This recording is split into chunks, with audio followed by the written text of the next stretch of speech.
Hola, en este vídeo vamos a continuar con la explicación de la función reproducción, en este caso con la formación de los gametos, ¿no? Los gametos sabemos que son las células sexuales, que son las que cuando se unen dan lugar a la célula huevo, que sería el origen del nuevo individuo, ¿vale?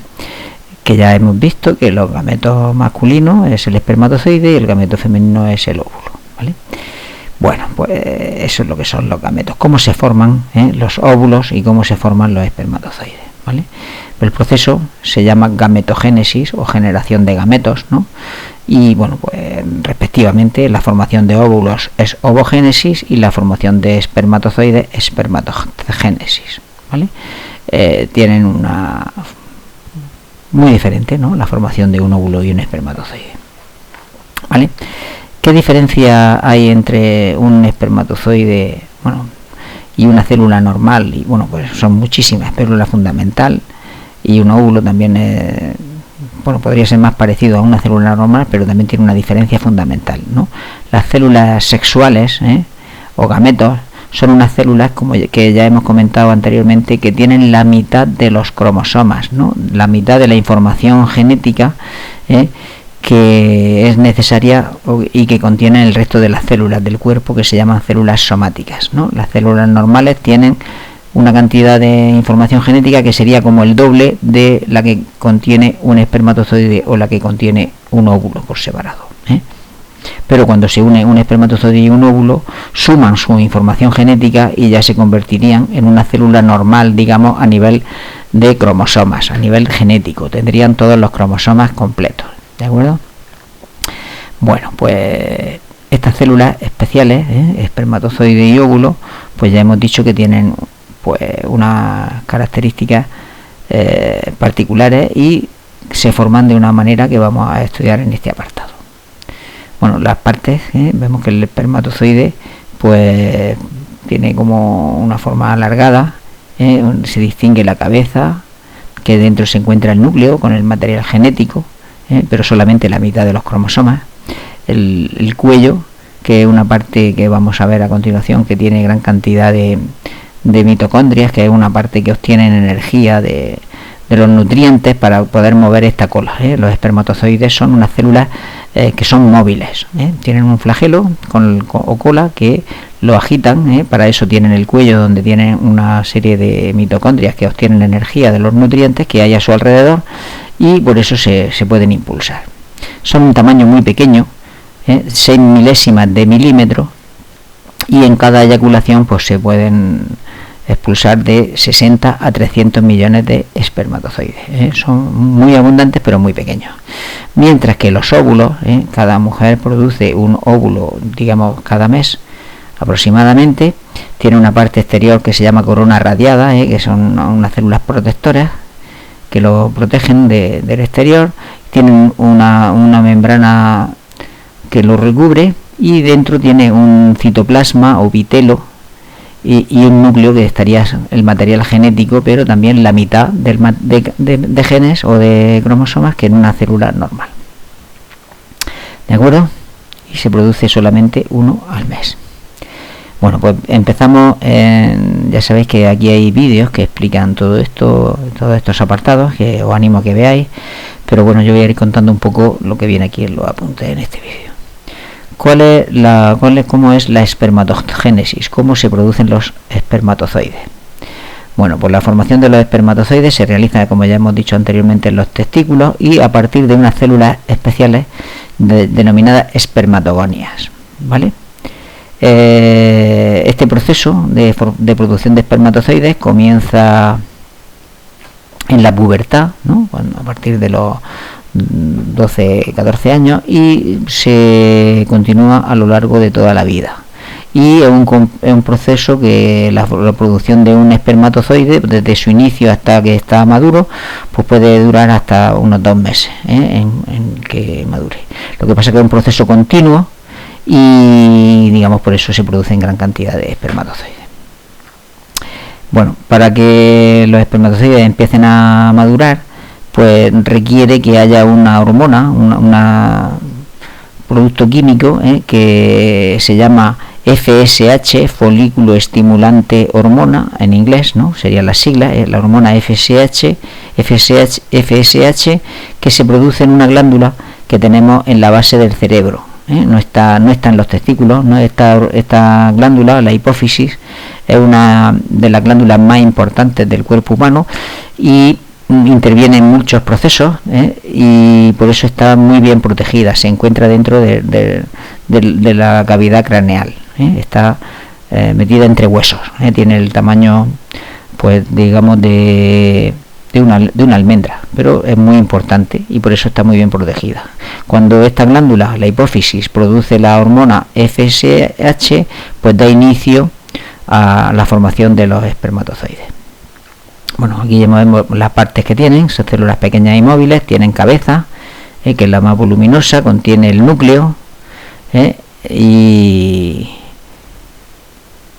un aparato de Golgi modificado que segrega sustancias que participan en la fecundación del óvulo. La cola, que está constituida por un flagelo para moverse, y el cuello, que posee numerosas mitocondrias, como hemos comentado anteriormente, para que pueda moverse el flagelo.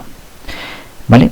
¿Cómo se producen los espermatozoides? Pues como hemos dicho, dentro del testículo, que tiene una piel que se llama escroto, hay unos tubos, que se llaman tubos seminíferos. Todo el interior del testículo tiene un tubo, muy largo, que se llama un tubo seminífero. Y aquí veis un rectángulo que no sé si se apreciará en el vídeo, si ampliamos justo en la pared que hay dentro de este tubo, es donde tiene lugar la formación de los espermatozoides. Y sigue esta fase, este esquema, digamos, de una célula, esto sería como una evolución a lo largo del tiempo, de una célula que se llama espermatogonia, que vemos que tiene como 4X dentro, que sería el material genético completo, ¿no? Todos los cromosomas, se dibujan 4, pero bueno, que es todos los cromosomas de una célula normal. Esta célula se convierte después en espermatocitos de primer orden, vale, engrosa un poco, pero llega un momento en que sufre una división, y divide el material genético la mitad a dos células. Hay dos tipos de divisiones celulares, que tenemos aquí unos vídeos también para que lo podáis ver. Una división celular se llama mitosis, que es cuando el material genético se divide por igual, y otra que se llama meiosis, cuando el material genético se va la mitad a cada lado, ¿vale? Pues eso es lo que ocurre aquí, se va la mitad a cada una de las dos células hijas de esta célula, ¿vale? Y entonces estas células ya tienen la mitad del material genético, y cada una de ellas va a volverse a dividir, pero esta vez por mitosis, para producir dos espermatozoides, y de esta célula que se vuelve a dividir otros dos espermatozoides. O sea que de una célula espermatogonia original, cuando va pasando el tiempo, al final se consiguen 4 espermatozoides maduros, ¿vale? Cada uno de ellos contiene solamente la mitad de los genes, la mitad del material genético de una célula normal, ¿vale? Que eso es lo que tienen los espermatozoides, la mitad del material genético. ¿De acuerdo? Bueno, pues de esta manera, a partir de una se obtienen 4, y esto se está produciendo de manera continua durante toda la vida dentro de los tubos seminíferos que están dentro de los testículos, ¿vale? Bueno, y ese proceso pues ocurre a partir de que la hormona, la glándula hipófisis, la hipófisis, o también llamada glándula pituitaria, que está en el cerebro, segrega esa hormona que viaja a través de la sangre y hace que este proceso se ponga en marcha. Bueno, de esa manera se obtienen los espermatozoides. ¿Cómo se obtienen los óvulos? Pues los óvulos se diferencian en muchas cosas de los espermatozoides, ¿de acuerdo? Principalmente no se producen constantemente, sino que de forma discontinua, solamente un óvulo cada mes. Comienza también en la pubertad, pero no dura toda la vida. Los hombres pueden estar produciendo espermatozoides durante toda su vida, aunque sean ancianos, pero en la mujer llega un momento en que ya no producen más óvulos, y esa etapa se llama la menopausia o el climaterio, ¿no? Cuando ya dejan de producir ovarios. Se producen en menor cantidad, en vez de millones en cada eyaculación, pues se producen óvulos solamente uno cada mes, uno en cada proceso o en cada ciclo, y también como en el cuerpo de la mujer se produce la gestación, o sea, la maduración del óvulo fecundado y para que se convierta en un individuo, pues hay una serie de cambios que están relacionados con la ovulación, ¿vale? Unos cambios cíclicos, ¿eh? En la mucosa del útero, que ahora lo explicaremos más adelante, ¿vale? Bueno, los óvulos son muy diferentes a los espermatozoides, como ya hemos visto antes en el dibujo. Sobre todo son muy grandes en comparación con los espermatozoides, ¿eh? Son redondeados, no tienen flagelos, no son células que se puedan mover fácilmente, ¿eh? Carecen de estructura que los impulse, ¿eh? Aunque no son del todo inmóviles, ¿eh? Bueno, se dejan llevar muchas veces por el movimiento del cuerpo y bueno, por la fuerza de la gravedad, etcétera, ¿eh? Son redondeados y se pueden mover, pero no tienen nada que ellos mismos puedan moverse.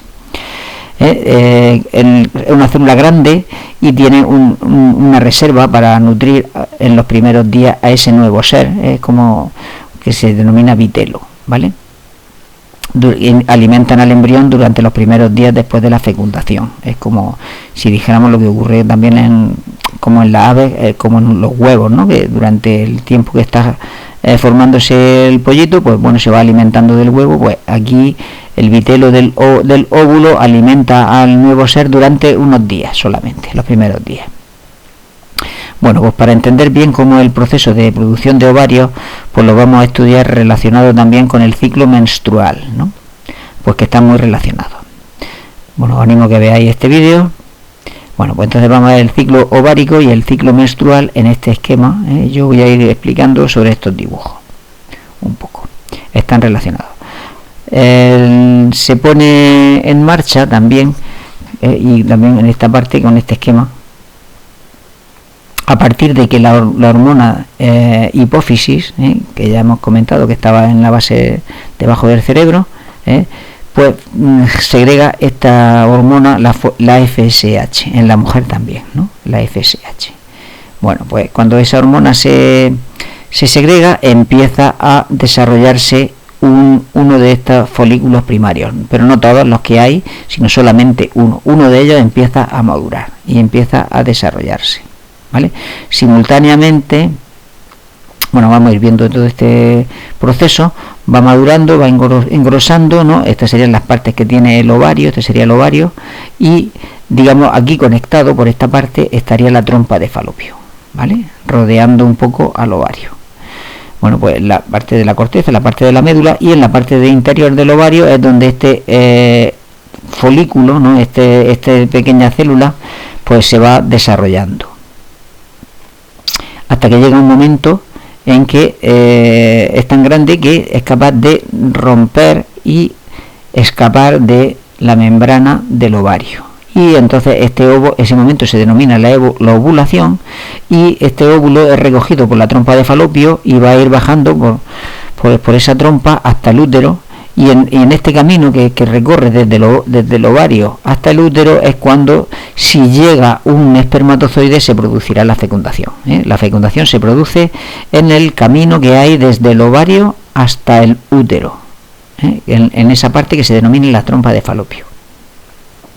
Bueno, pues relacionado con este proceso de maduración del óvulo, y expulsión del óvulo, cuando el óvulo es expulsado, esta parte, en la parte interna, se convierte en el cuerpo que se denomina cuerpo lúteo, que segrega otras hormonas y se desintegra después y desaparece, es reabsorbido, pasando por una fase que se denomina cuerpo blanco. Bueno, vamos a ver con el ciclo uterino o qué pasa en el útero y con la menstruación. Digamos, el ciclo empieza a contar desde que el primer día de la regla. La regla es que se desprende la pared interna del útero, ¿no? Habíamos visto anteriormente, en páginas anteriores, que el útero tenía como tres capas, ¿no? La parte interna, endometrio, que era una parte que tenía muchos capilares sanguíneos para poder alimentar al huevo, a la célula huevo, la parte muscular y la membrana exterior, ¿no? Endometrio, la parte interna, miometrio, la parte muscular, y perimetrio, la membrana exterior. Bueno, pues la regla no es otra cosa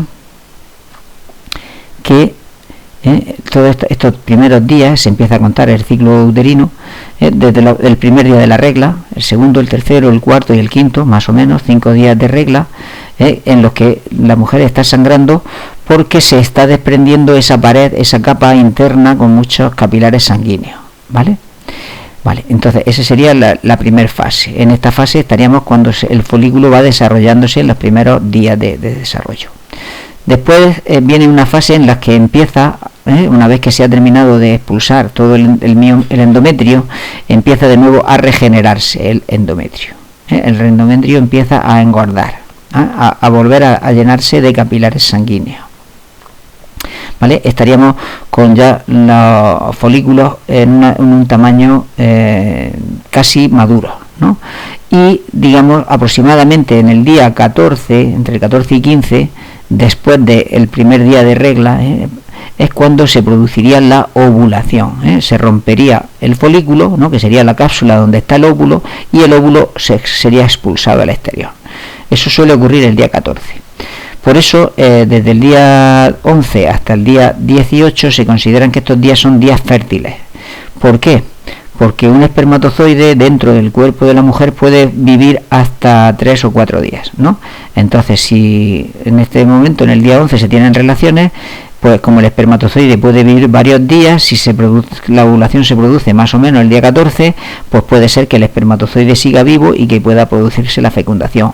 Y también días posteriores, ¿no? Porque digamos el óvulo tarda un tiempo en llegar hasta el útero, y en estos días, desde el día 11 hasta el día 18, son días en los que es posible que se pueda producir la fecundación, son días fértiles. A partir del día 18 en adelante, pues el óvulo, si no ha sido fecundado, pues digamos muere, se desnaturaliza y ya no tendría capacidad de ser fecundado, y digamos cuando pasa este tiempo hasta el día 28, pues ya empieza la regla, ¿no? Y empieza a desmoronarse de nuevo el endometrio. Bueno, pues todo eso está relacionado, se vería aquí también en este esquema, cómo van creciendo los folículos, ¿no? Y dentro de ellos el óvulo, ¿no? Cómo se produce la ovulación. La ovulación se produce por un aumento de la hormona folículo estimulante, ¿no? La FSH, ¿no? La FSH crece, pero hay un momento en el que se produce un pico, que coincide con otra hormona que se llama luteizante, y se produce la ovulación. Las hormonas son las que regulan el momento en el que se produce la expulsión del óvulo, ¿vale? En paralelo hay otras hormonas que estas no las produce la glándula pituitaria, sino las producen los propios ovarios, la producción de estrógenos y de progesterona. Una vez que se produce la ovulación, se sufre un aumento muy grande de una hormona que se denomina progesterona, promotora de la gestación, progesterona, que lo que hace es engordar aún más el revestimiento uterino, ¿no? Esto sería los vasos sanguíneos que están recubriendo el útero, para que si el óvulo es fecundado pueda alimentarse con la sangre de la madre, ¿de acuerdo? Entonces estas hormonas las producen en el propio ovario, estrógenos y progesterona, y bueno, pues están relacionadas con el momento de la ovulación. En el momento de la ovulación, la producción de estrógenos sufre una bajada muy grande, pero a cambio aumenta la producción de progesterona.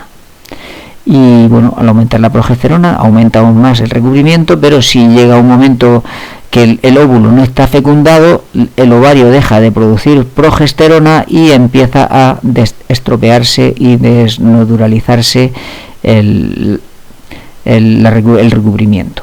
Si en cambio, si el óvulo está fecundado, ¿no? Si el óvulo ha sido fecundado, entonces el propio célula cigoto, el huevo, el que produce progesterona, para que este recubrimiento no se pierda, y ya dejaría de tener la mujer la regla, porque el propio célula huevo mantiene la producción de progesterona para que no se destropee el endometrio. Bueno, yo sé que son muchas palabras, y cuesta un poco hacerse con todo esto. Bueno, espero que podáis ver estos vídeos que están por aquí puestos y que os ayuden un poco a comprender el proceso que tiene lugar dentro de la mujer a lo largo del ciclo ovárico y del ciclo menstrual. Están muy relacionados y esa sincronización que hay entre todo pues viene marcada por una glándula muy importante, que es la pituitaria, que es la que un poco desencadena el principio de todo, y luego son las glándulas ováricas, ¿no?, las que segregan otras hormonas, la progesterona, que es la que hace que engorde el recubrimiento del útero. Si el óvulo no es fecundado, ese recubrimiento, ¿no?, la progesterona se acaba, se perdería y tendría otra nueva regla. Pero si el óvulo es fecundado, el propio óvulo produce progesterona, la célula huevo ya fecundada produce progesterona y se mantendría a lo largo del tiempo y no habría una regla y ya tendríamos un embarazo. Bueno, pues como hemos visto en este esquema, pues tenéis aquí como una especie de línea de tiempo. Estos serían los días. El día 1 es el primer día de la regla, el día cuando acabaría la regla, aproximadamente el día 5, luego empezaría a engrosar el recubrimiento. Si hay fecundación, este recubrimiento se mantendría y ya no tendríamos otra regla al mes siguiente si hay fecundación. Pero si no hay fecundación, se produciría el desprendimiento del endometrio y tendríamos otra regla y empezaríamos el ciclo de nuevo. Bueno, pues una vez que ya se ha producido la fecundación, pues este apartado lo explicaremos en el vídeo siguiente.